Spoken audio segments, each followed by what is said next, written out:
बेनज़ीर, बिलावल साहब जो बात कर रहे हैं, थोड़ी लाइन एंड लेंथ भी उनकी बॉलिंग की चेंज हुई है।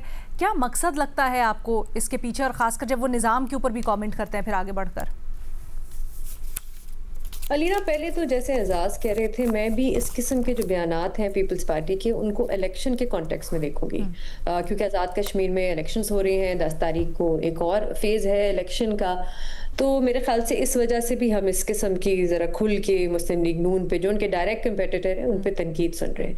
लेकिन इसके अलावा भी मैं कहूँगी कि जाहिर सी बात है, एक अंडरस्टैंडिंग भी है और एक रीडिंग भी है जो हमें भी नज़र आ रही है, और पीपल्स पार्टी को भी जाहिर सी बातें नज़र आ रही है कि जो ताकतवर हल्के हैं वो इस सिस्टम से और शायद मुस्लिम लीग नून की हुकूमत से इतने खुश नहीं है। अच्छा, ये वैसे एक कोई नई चीज़ नहीं है हमारे मुल्क में। ऐसे ही होता है, एक सिविलियन हुकूमत आती है, उसके कोई तकरीबन विदाउट फेल 2-2.5 साल बाद जो है इस किस्म की आवाज़ें सुनने को मिलती हैं कि ये डिलीवर नहीं कर रहे, इनकी परफॉर्मेंस अच्छी नहीं है, इनके फाइनेंस मिनिस्टर को चेंज कर दे। अब आजकल बात हो रही है सूबों की।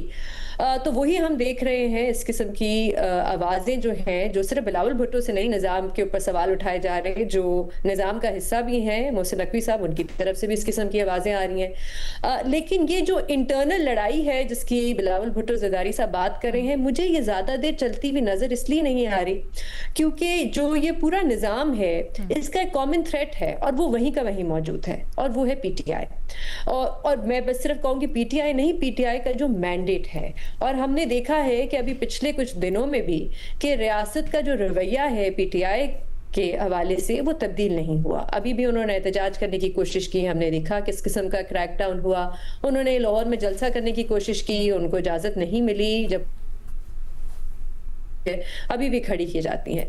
तो इसलिए मुझे लगता है कि ये जो भी इंटरनल लड़ाई है इस्लामाबाद, लाहौर और कराची के दरमियान, ये इलेक्शन के बाद जो है काफ़ी हद तक रिजॉल्व भी हो जाएगी, और ये सब एक साथ बैठ के फिर से पार्लियामान में जो भी इन्होंने अब नई आईनी तरमीम लानी है उसके लिए तैयारी करेंगे।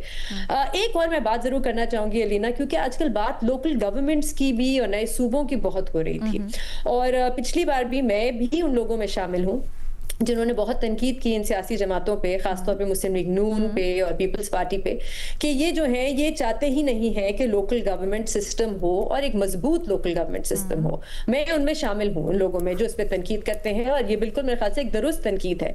लेकिन मैं एक और पॉइंट ऑफ व्यू भी यहाँ पे रखना चाहूँगी, जो मेरे ख्याल से ज़रूरी है अंडरस्टैंड करने के लिए कि क्या वजह है कि इन सियासी जमातों से इतनी रेजिस्टेंस आती है।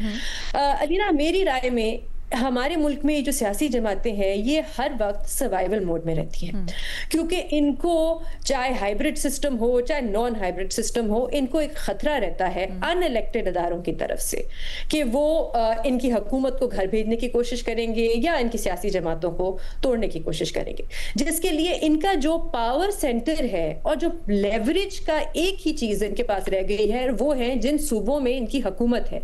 पीटीआई की केपी में है, पीपल्स पार्टी की सिंध में है, मुस्लिम लीग नून के पंजाब में। इसके अलावा इनका कोई पावर सेंटर है नहीं। तो इनके लिए स्पेस देना, इस पावर सेंटर में किसी और को अपनी लेवरेज खोना है। मैं जस्टिफाई नहीं कर रही, मैं सिर्फ समझने की कोशिश कर रही हूं कि किस वजह से रेजिस्टेंस आती है। और हमारे मुल्क में कोई भी ऐसा इदारा नहीं है जो अपना कंट्रोल जो है वो कम करना चाहेगा, जो अपनी स्पेस जो है वो कम करना चाहेगा। तो हम ये जो सारी जिम्मेदारी जो है ये सिर्फ सियासी जमातों पर डाल देते हैं कि ये जो है वो, और बिल्कुल कुछ हद तक ये दुरुस्त भी है क्योंकि ये सबसे बड़ी स्टेक होल्डर्स है डेमोक्रेटिक सिस्टम की। लेकिन मेरे ख्याल से ये समझना भी जरूरी है कि किस वजह से, और जैसे मैंने कहा कि हम हर 2-3 साल बाद एक हुकूमत आती नहीं है और इस किस्म की आवाजें हम बार बार सुनते हैं कि सिस्टम ठीक नहीं है, हुकूमत परफॉर्म नहीं करी। सारी जिम्मेदारी जो है सिर्फ जो इक्तदार में होते हैं उन पर डाल दी जाती है।